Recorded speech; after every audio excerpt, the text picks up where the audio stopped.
Let's check yourself, Peckerwood. The fucking I'm about to book your ass.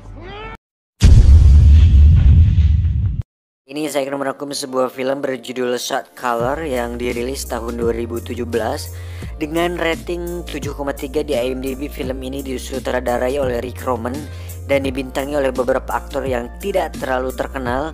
Tetapi alur cerita yang menarik di sini membuat saya tertarik untuk membahasnya. Tanpa berlama-lama langsung saja siapkan handsfree, simetriskan posisi rebahan. Selamat menonton dan check it out.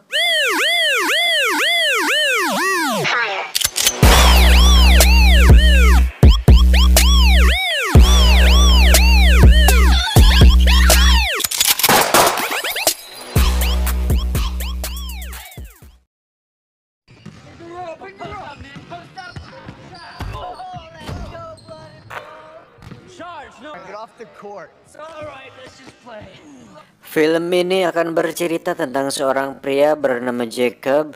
Dia adalah seorang pekerja kantor biasa yang memiliki hidup normal, sekaligus seorang ayah yang memiliki istri dan sebuah anak yang masih kecil.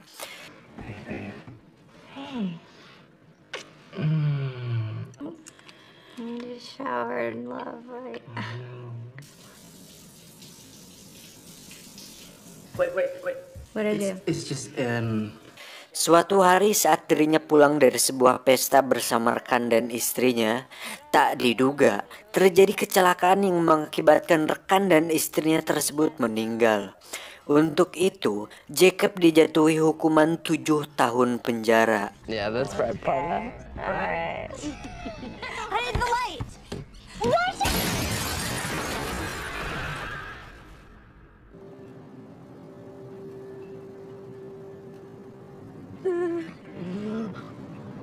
Dan disinilah semuanya berawal.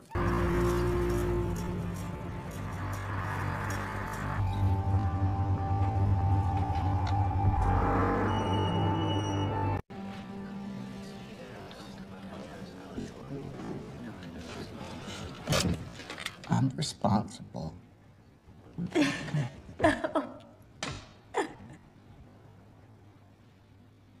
Jacob yang baru pertama kali masuk penjara harus bisa menyesuaikan diri untuk bisa bertahan hidup di penjara tersebut.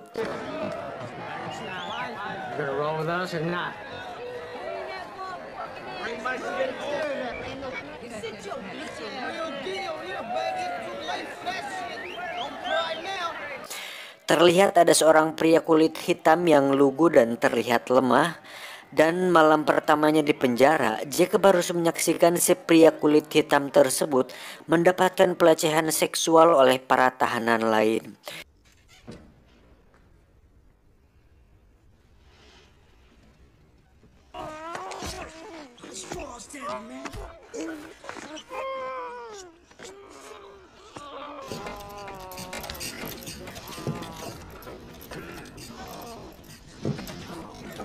Di situ Jacob sadar bahwa untuk bertahan hidup di penjara, dirinya harus terlihat kuat dan punya keberanian di sana. Untuk itu, Jacob pun melakukan perkelahian dengan salah satu anggota geng di sana, sehingga dirinya harus mendekam di ruang isolasi selama 30 hari.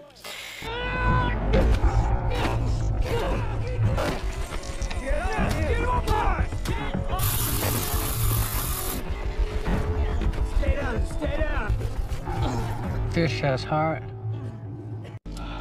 Step in. Leave your dirties by the door.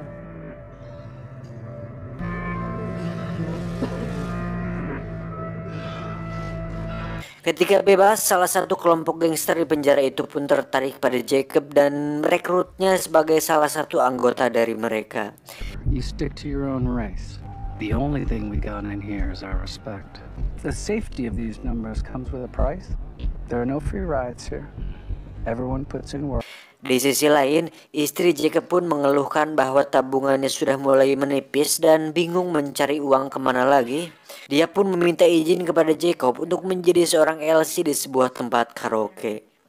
Semua hal yang ada di penjara itu tidak gratis, termasuk saat dirinya bergabung dengan gangster tersebut. Jacob pun diminta untuk menyelundupkan sebuah heroin yang dibungkus dengan balon karet untuk kemudian dimasukkan ke lubang bool atau anus agar tidak diketahui oleh para sipir. Dan Jacob pun melakukannya.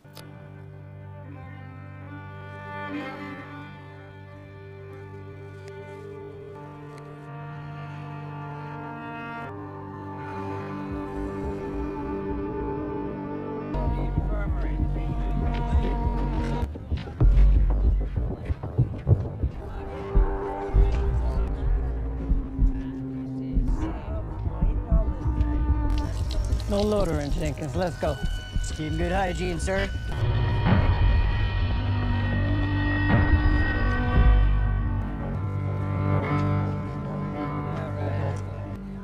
Keep putting in that work, money man.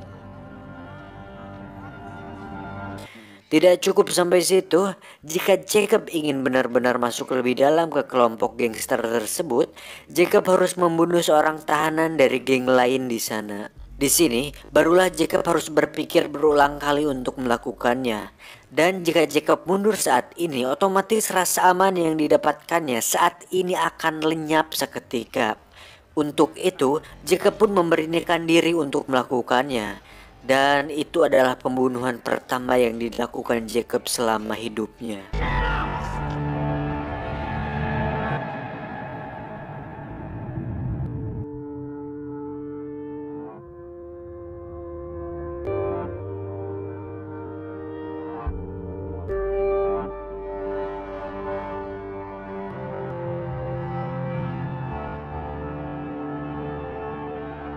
Beberapa tahun berlalu, kini Jacob sudah terlihat berbeda dengan kumis dan rambut layaknya gangster sungguhan. Pria ini bernama Shotgun.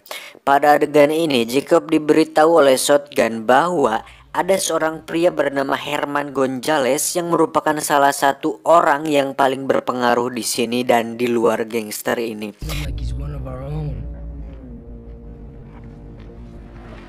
Suatu hari terjadi sebuah kerusuhan antar geng di mana Jacob terpaksa ikut di situ. Dalam situasi tersebut, terlintas dalam pikiran Jacob untuk memanfaatkan situasi tersebut agar mendapatkan respect dari Herman.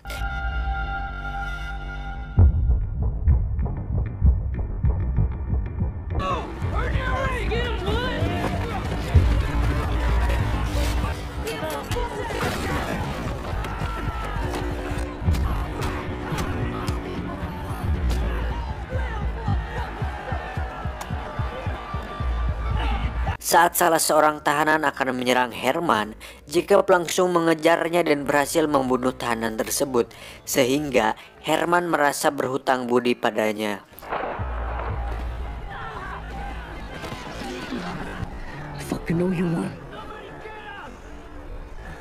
Namun karena tindakannya tersebut, Jacob harus mendapatkan penambahan hukuman selama 6 tahun penjara. Hal tersebut membuat istrinya sedih. Jacob pun meminta sang istri untuk melupakannya. It's over. Forget I exist. Jacob pun dipindahkan ke penjara lain di mana penjara tersebut khusus mengurung para tahanan dengan tindak kriminalitas berat. Saat sampai di selnya, Jacob langsung bertanya siapa orang paling berpengaruh di sini.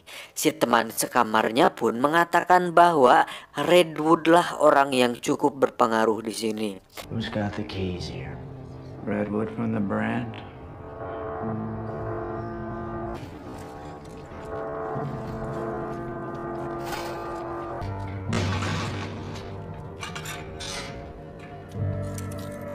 Setelah saling bertatap muka, mereka pun melakukan percakapan dan Redwood mengatakan bahwa dia bukanlah penguasa sebenarnya di dunia gangster karena hanya ada satu pemimpin tertinggi yang bernama The Beast. The Beast sendiri dikurung terpisah dengan yang lain karena tempat tersebut khusus untuk tahanan berbahaya. Untuk itu Jacob pun melakukan perkelahian dengan salah satu tahanan berbahaya di sana.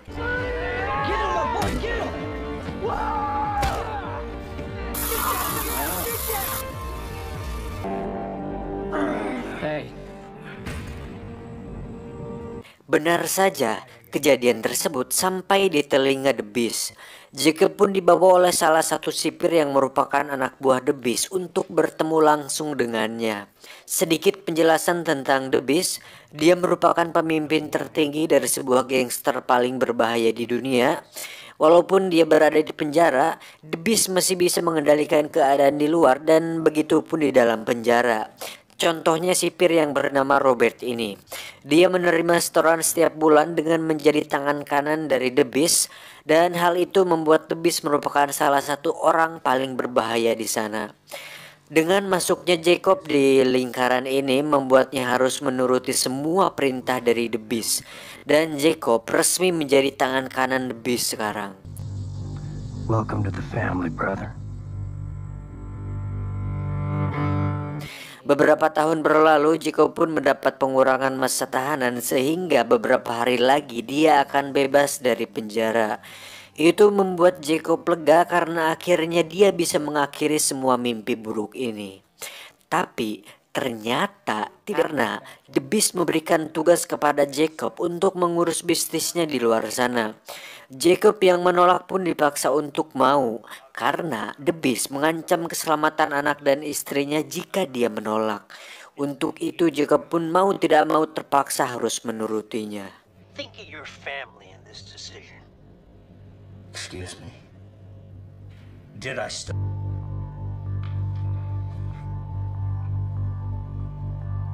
Setelah keluar dari penjara, Jacob pun langsung disambut oleh Shotgun yang sudah keluar 2 tahun yang lalu. Dia pun mengajak Jacob ke sebuah pesta untuk menyambut kedatangannya.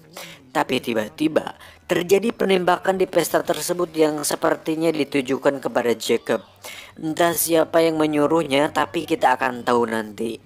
Esoknya Jacob langsung menemui Herman Gonzalez yang merupakan pria yang pernah ditolong oleh Jacob waktu di penjara. Tujuan Jacob datang ke sini adalah untuk berbisnis senjata sesuai dengan perintah dari The Beast. Dengan semua tindakan Jacob waktu di penjara membuatnya mendapatkan kepercayaan dari semua orang yang berpengaruh di lingkaran ini. Di sisi lain, Jacob pun diam-diam menemui istrinya tanpa ada orang yang tahu. Karena jika ada salah satu anggota gangster tahu, maka keluarganya tidak akan aman. Jacob pun memberikan uang kepada istrinya namun dia menolaknya. Oke, sampai sini saya akan jelaskan situasinya. Jadi setelah semua yang telah dilakukan Jacob, sebenarnya itu merupakan sebuah keinginan untuk bertahan hidup, dimana jika dia tidak menjadi apa-apa di penjara, mungkin saja sekarang dia sudah mati. Namun masalahnya sekarang adalah Jacob harus terlanjur terjebak di lingkaran tersebut tanpa bisa kembali ke kehidupan aslinya. Esoknya, sang istri membawa anaknya Jacob untuk menemuinya. Anak Jacob yang sudah besar pun mengungkapkan kekecewaannya kepada Jacob karena tidak pernah memberinya kabar selama ini. Yang padahal Jacob melakukan itu hanya untuk melindungi mereka berdua. You, your mom, are on your own trajectory now. I get why you pushed us away. It was to protect us. Let us help you get back on your feet. Please. Then stay away. Just give me a couple. Tak bisa tinggal diam, Jacob pun memutuskan untuk membuat sebuah rencana demi mengakhiri ini semua. Dimulai dengan membunuh Shotgun yang ternyata adalah orang di balik penembakan di pesta waktu itu, karena ternyata Shotgun iri dengan Jacob yang bisa mendapatkan kepercayaan dari The Beast. Fucker, I'm just gonna try to kill you. Fuck them out, you're both dead.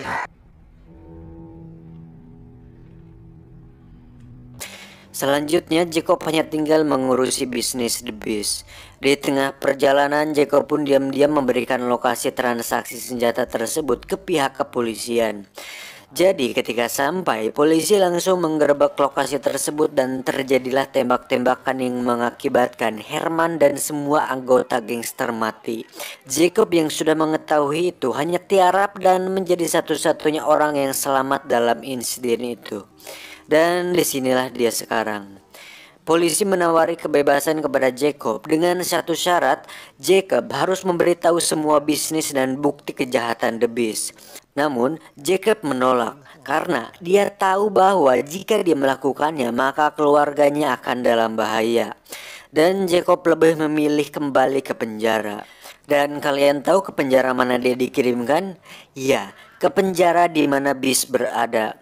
Tapi bukan itu kejutannya, karena ternyata Jacob sudah memikirkan semua ini, di mana dia menyelundupkan sebuah silet yang sengaja disembunyikan di dalam lubang boolnya. Saatnya tiba, Jacob pun harus menemui The Beast di tempat yang sama. The Beast yang sudah tahu bahwa Jacob berkhianat, mengatakan bahwa keluarga Jacob akan mati di luar sana. Oh, we'll see about that. When your old lady and kid are lying in blood. Saat akan dibawa kembali ke sel, Jacob langsung mengeluarkan siletnya dan memaksa Robert untuk masuk ke dalam kurungan. Jacob pun mengambil kunci kurungan tersebut dan membuka kurungan The Beast. Dari situ terjadi pertarungan di antara mereka berdua yang dimenangkan oleh Jacob. The Beast pun tewas dengan leher digorok menggunakan silet yang dibawa oleh Jacob. Setelah The Beast tidak ada, Jacob pun menjadi satu-satunya orang yang berkuasa sekarang. Robert diminta untuk tutup mulut tentang masalah ini dengan imbalan bayaran 3 kali lipat yang pernah diberikan oleh The Beast. Robert pun menurutinya. You're running the show. Setelah semua yang terjadi, akhirnya Jacob pun bisa tenang karena anak dan istrinya bisa tenang dan aman di luar sana. Dan Jacob sendiri harus menerima fakta bahwa dirinya akan mendekam di penjara selamanya. Tamat.